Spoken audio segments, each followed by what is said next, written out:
Texas Democrats have a familiar face in the race for U.S. Senate as Colin Allred kicks off his campaign, but some in his party are skeptical. Colin Allred was in Congress. He was in the Obama administration for a decade. We know how Texans vote on that. That's why I got in this race. A former astronaut and fighter pilot pushes a different path for Democrats as the party aims to end a decades-long losing streak in Texas. What you're going to find out of me is somebody who is ready on day one to very closely integrate with the Trump administration. President Trump called him a true MAGA attorney. Now Ken Paxton's former deputy is making a move to become the state's next attorney general. Hear his message to voters. A growing legal battle to keep the Ten Commandments out of Texas classrooms. How the outcome in court could redefine the separation of church and state. Produced from the Capitol in Austin and airing statewide, this is the award-winning State of Texas. Hello, and thank you for joining us. I'm Josh Hinkle. A familiar name is now in the race for U.S. Senate. Colin Allred launched his campaign for the Democratic nomination, this time targeting the seat held by Senator John Cornyn. Cornyn already has competition on the Republican side. State Capitol reporter Adam Schwager explains why Allred's announcement could be the start of more Democrats entering the race. Today I'm announcing my candidacy for the United States Senate. Colin Allred is running it back. The former congressman and professional football player announced his candidacy for U.S. Senate, drawing parallels between losing his first Senate race to being an undrafted player who persisted to make an NFL roster. One thing that Colin Allred can say, and he's already saying, is that he's done this, he knows the ropes. Jim Henson runs the Texas Politics Project, tracking public opinion on Texas politicians. So far, polls show an opportunity for Democrats.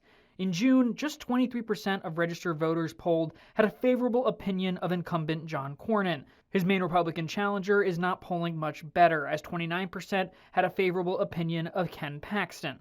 Allred, like a lot of other Democrats, looks at 2026 and, all things being equal, sees an environment that should be pretty advantageous, comparatively speaking, for Democrats.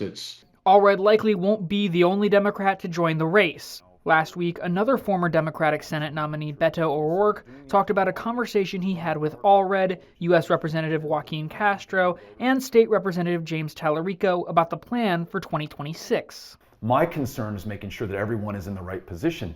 If you have everybody clustered in a Senate primary, for example, well then who's going to run for governor, lieutenant governor, attorney general? Henson says the Senate race could be the best opportunity for Texas Democrats. If you're going to run for one of those other top offices, say the governor and the lieutenant governor are going to be running against very well entrenched, experienced incumbents. For State of Texas, I'm Adam Schwager. The top Republicans in the race largely dismissed Allred's announcement. Ken Paxton's team pointed us to a social media post in which Paxton said it's time for Texas voters to say no to Allred's vision and values one more time. Senator Cornyn's senior campaign advisor told us, quote, John Cornyn has voted with Trump 99% and is the only candidate conservatives can trust to beat progressive Colin Allred. Also running in the Democratic primary is retired astronaut Terry Virts, who describes himself as a common-sense Democrat. Virts posted a video on social media welcoming Allred into the race, but he told our Adam Schwager why he believes his campaign is a better option for Texas voters. I guess just start off, talk to me a little bit about yourself and what should voters know about Terry Virts? Well, thanks for having me on. I am a former Air Force F-16 pilot. I was in the Air Force for over 30 years, flew all around the world, spent a lot of time in Fort Worth at the F-16 factory, now F-35 factory up there in the fort, we used to call it. And then I came here to NASA. I live in Houston as an astronaut 25 years ago. Spent over 16 years at NASA, flew on the Space Shuttle Endeavour as the pilot, and I was also the commander of the space station, spent a little over 7 months in space, also flew with the Russians. So that's my career. It's not exactly what a typical politician's career is, but that's kind of that's the campaign that I'm running. I'm not a typical politician.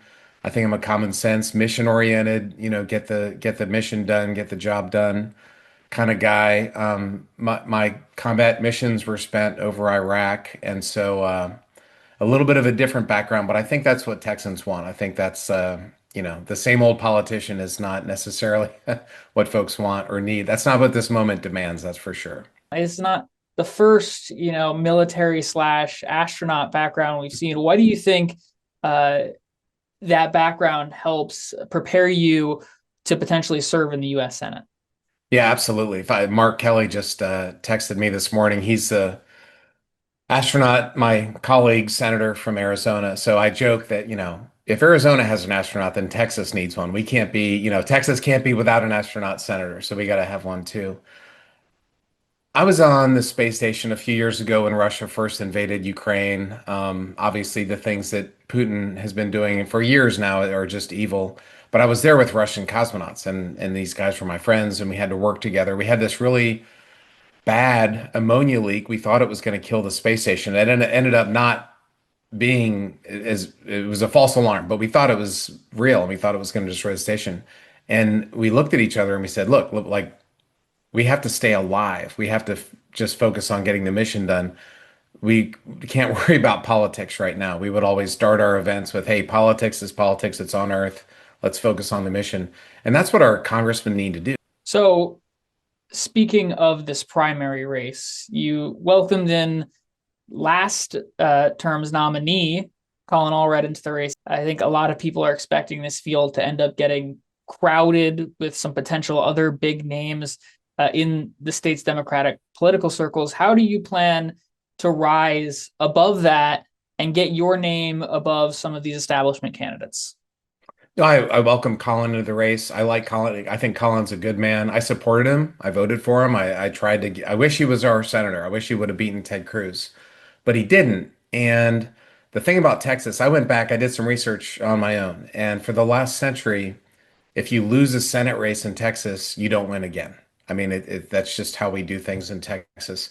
There was one guy, John Tower, in 1961, won a special election one time because Lyndon Johnson had been elected vice president. But, once you lose, you don't win again. And unfortunately, Colin lost by almost 10%.